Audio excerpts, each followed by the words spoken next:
Hey guys, welcome to my channel Pharma Talks with Animesh. If you are new to this channel, please do subscribe the channel. So आज दोस्तों, आज हम बात करने वाले हैं फार्माकोलॉजी पर।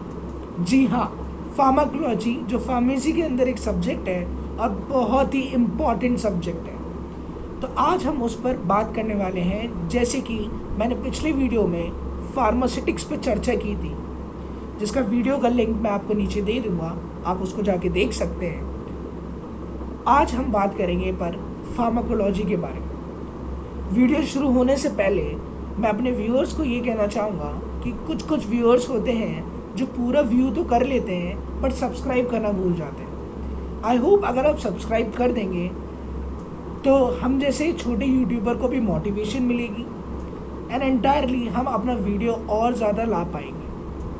आपस में मोटिवेशन एक दूसरे को एक्सचेंज करेंगे तो शायद वीडियो पे भी इम्पैक्ट आएगा और मैं आपको अपने एक्सपीरियंसेस, आइडियोलॉजी बहुत अच्छे से बता पाऊँगा। इवन इस चैनल का यही माध्यम है, कहने का यही ज़रिया है कि अगर आप सारे फार्मा के स्टूडेंट्स को इस चैनल से ज्वाइन कर सकते हैं और इस चैनल को ग्रो कर सकते हैं। मेरा बस और बस यही उद्देश्य है और आई होप आप इस बात को समझते हैं। चलते हैं वीडियो के ऊपर। सो फार्माकोलॉजी फार्मेसी के अंदर एक बहुत ही वाइटल सब्जेक्ट है। जी हाँ, क्योंकि फार्माकोलॉजी कम से कम फार्मेसी की आधी गुना 50% काम पूरा कर जाती है। सारे सब्जेक्ट्स बहुत इंपॉर्टेंट हैं बट आपके करियर ग्रोथ के लिए भी फार्माकोलॉजी बहुत ही ज़्यादा इंपॉर्टेंट है। Pharmacology it's too important. जैसे कि फार्मास्यूटिक्स की ज़्यादा वेटेज रहता है बट फार्माकोलॉजी भी बहुत इंपॉर्टेंट है।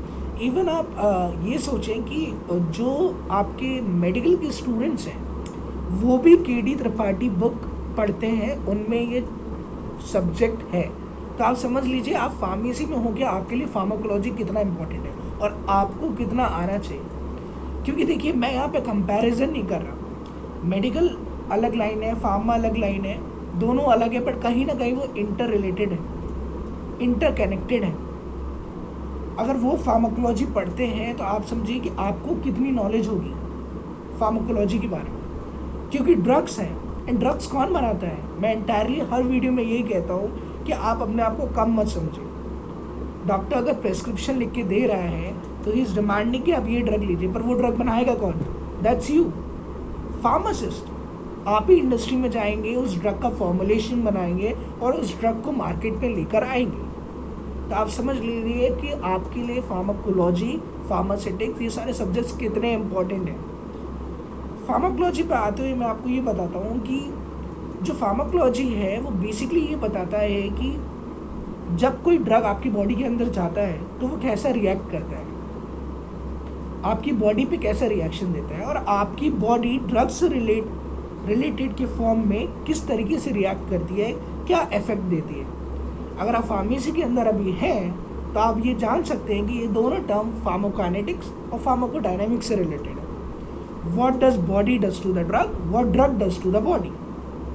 यही चीज़ फार्माकोलॉजी का पूरा एक सारांश है। इसके अंदर बहुत कुछ चीज़ें हैं, बहुत ड्रग्स हैं, बहुत क्लासिफिकेशंस हैं, काफ़ी इम्पॉर्टेंट सब्जेक्ट है मैं तो ये कहूँगा। और इवन इसको याद करने का तरीका और इसको क्लासीफाई करने का तरीका यही है कि कभी ना कभी आप धीरे धीरे इसे कंटिन्यूस फॉर्म में पढ़ते रहें, क्योंकि ड्रग्स करना इतना आसान नहीं होता, कहीं ना कहीं आपको याद रखना पड़ता है। तो वो याद तभी होगा जब आप इसको कंटिन्यूसली हर दिन कहीं ना कहीं पढ़ते रहेंगे। कुछ भी भूल जाओ पर फार्माकोलॉजी एक दिन देख के जाओ, मैं यही कहूँगा। अगर आप उस चीज़ को पढ़ पाए, एक भी दिन देख पाएँ, ड्रग्स के नाम याद कर पाएँ, अपने निमोनिक्स बना पाएँ, तो इससे बेटर ऑप्शन आपके पास नहीं है। अब मैं आपको जीपैट की कंपैरिजन में ले जाता हूँ कि सब्जेक्ट का कितना वाइटल रोल है। अगर हम फार्मास्यूटिक्स को देखें, फार्मास्यूटिक्स के सबसे ज़्यादा क्वेश्चंस होते हैं, ठीक है। उसके बाद जो पैटर्न आता है वो फार्माकोलॉजी पे ही आता है। अगर आप ये दो सब्जेक्ट्स भी बहुत अच्छे तरीके से कर लेंगे, नो डाउट मैं यही कहता हूँ कि आप सारे सब्जेक्ट्स पढ़ लें, टच कर लें, तो आपका सिलेक्शन और ईजी हो जाएगा। बट अगर आप फार्माकोलॉजी और फार्मास्यूटिक्स इन दोनों को बहुत अच्छे से कर लेंगे ना, तो नो मैटर व्हाट आप पक्का जीपैट एग्जामिनेशन क्रैक कर सकते हैं। यस, ये हो सकता है और ऐसा हुआ है। इवन मैंने भी अपने जीपैट एग्जामिनेशन में ऐसे ही क्रैक किया था। अब मैंने आपको अपने पिछली वीडियोस में मेंशन भी किया है कि मैं एक क्वालिफाइड जीपैट स्टूडेंट हूँ, मैंने इस तरीके से किया है और मैं आपके एक्सपीरियंस शेयर करना चाहता हूँ। सो फार्माकोलॉजी को आप अगर ऐसे देखें तो मैं ये कहूँगा कि स्टार्टिंग में इट्स टू हार्ड। पहले ये चीज़ बहुत ही अलग लगेगी आपको। पहले तो इसका जो फॉर्म आएगा वो ह्यूमन फिजियोलॉजी और एनाटॉमी के फॉर्म में आएगा। धीरे धीरे आप ड्रग की तरफ जाते जाएंगे और आप केडी त्रिपाठी बुक जो है फार्माकोलॉजी के लिए उस पर उतरेंगे। स्टार्टिंग बहुत स्लोली अगर आप हर चीज़ को समझेंगे तो ये बुक आपके लिए ईजी हो जाएगी। मैंने हमेशा से यही कहता हूँ कि लोग क्या करते हैं, पढ़ना छोड़ देते हैं और सोचते हैं कि इस सब्जेक्ट में मुझे इंटरेस्ट ही नहीं। मैं आपसे ये कहना चाहता हूँ कि एक बार आप ट्राई करके देखो। आप फार्माकोलॉजी पढ़ो, धीरे धीरे जब आप उसे पढ़ने लग जाएंगे कंटिन्यूस फॉर्म में, आई कैन गारंटीड यू कि आपको पक्का उस सब्जेक्ट में इंटरेस्ट आने लग जाएगा। और फार्माकोलॉजी इंटरेस्टिंग है, मैं ये कहना चाहता हूँ वो इंटरेस्टिंग है। आप जब उसको पढ़ोगे समझोगे तो कहीं ना कहीं आप उसको रिलेट कर पाओगे। नो डाउट हार्ड भी है, उसमें कई सारी चीज़ें हैं और वो समझने के लिए काफ़ी टाइम लगता है। बट अगर आप स्टार्टिंग से समझेंगे, अगर आपके बेसिक्स क्लियर होंगे, नो डाउट आप बहुत ईजिली समझ पाओगे और क्वेश्चंस क्रैक कर पाओगे। ये जीपैट के लिए वो बहुत ही ज़्यादा इंपॉर्टेंट है। ध्यान देना मेरी बात को, फार्मास्यूटिक्स फार्माकोलॉजी जीपैट सिलेक्शन करा सकता है अगर आप मैक्सिमम क्वेश्चंस सही कर दें। सो अब जब फार्माकोलॉजी को लेके हम बात कर रहे हैं तो देखिए फार्माकोलॉजी में काफ़ी सारे चैप्टर्स हैं और काफ़ी इम्पॉर्टेंट चैप्टर्स हैं। बेसिक्स पहले क्लियर करना है, जितने भी बेसिक्स हैं आपको, ड्रग क्या है, एगोनिस्ट क्या है, एंटागोनिस्ट क्या है, एवरीथिंग आपको ये पता होना चाहिए। फिर धीरे धीरे आप चैप्टर्स पे आओगे और वही चैप्टर्स हैं जो ह्यूमन फिजियोलॉजी एंड एनाटॉमी का और ज़्यादा डेप्थ में है कि पहले तो आप पूरा बेसिक समझोगे, फिर आप समझोगे कि जब इसमें ड्रग आ जाते हैं उस पर्टिकुलर मैकेनिज्म के, तो वो आपकी बॉडी पे क्या इफेक्ट कर दिए। कार्डियोवास्कुलर ड्रग्स आ जाते हैं, एंटी इमेटिक ड्रग्स आ जाते हैं, काफ़ी सारे, ये तो मैंने 2 ही नाम बोले, और भी सारे क्लासिफिकेशन होती है, हर किसी का टेबल है, आपको ड्रग्स याद करने पड़ेंगे।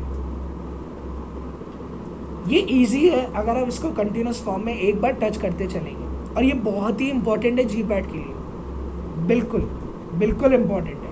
मैं तो यही कहूँगा कि आप स्टार्टिंग करते हैं तो कहीं ना कहीं फार्माकोलॉजी और फार्मास्यूटिक्स इनको बहुत अपने दिमाग के अंदर रखना, सिलेक्शन के लिए और आगे ग्रोथ के लिए भी। ये वीडियो उन स्टूडेंट्स के लिए भी है जो बी फार्मा में आ चुके हैं, और मैं उनको ये कहना चाहूँगा कि फार्माकोलॉजी को बहुत आराम से पढ़ें, सिंपल लैंग्वेज में पढ़ें।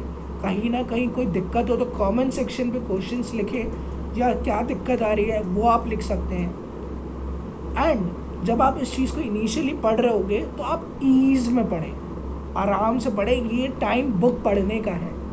उसके बाद धीरे धीरे धीरे आप जीपैट के लिए बिल्कुल तैयार हो जाओगे। और अगर स्टूडेंट्स इस डिलेमा में हैं कि अगर आप एम फार्मेसी कर रहे हो और एम फार्मा में आना चाह रहे हो, जीपैट अगर आपका क्वालिफाई हो जाता है तो आप कौन सा सब्जेक्ट लेना चाहेंगे। मेरा सजेशन ये है कि फार्माकोलॉजी बहुत ही अच्छा ऑप्शन है, नो डाउट लोग लेते हैं। फार्मास्यूटिक्स को पहले अप्रोच किया जाता है, इवन फार्माकोलॉजी को भी किया जाता है, तो ये आपके इंटरेस्ट पे डिपेंड करता है। मैंने पिछले वीडियोस में भी बताया है कि ये आपके इंटरेस्ट में डिपेंड करता है, आपके 4 साल में और 8 सेमेस्टर में, कि आप किस सब्जेक्ट को इंटरेस्टिंग बना रहे हो अपने दिमाग में कि हाँ मुझे ये चीज़ अच्छी लग रही है, उसी में आप मास्टर्स डिग्री करें। एम फार्मा के लिए भी कह रहा हूँ कि उसी में करो जिसमें इंटरेस्ट है। किसी और का ब्रांच ले लो और फिर उसमें इंटरेस्ट नहीं है तो फिर वो चीज़ें ख़त्म हो जाएंगी। इसलिए इंटरेस्ट जिस सब्जेक्ट में है उस सब्जेक्ट को अपने पोस्ट ग्रेजुएशन में लो, ब्रांच मिल रही है तो पक्का है। आई होप आपको ये वीडियो बहुत ही इंफॉर्मेटिव लगा हो।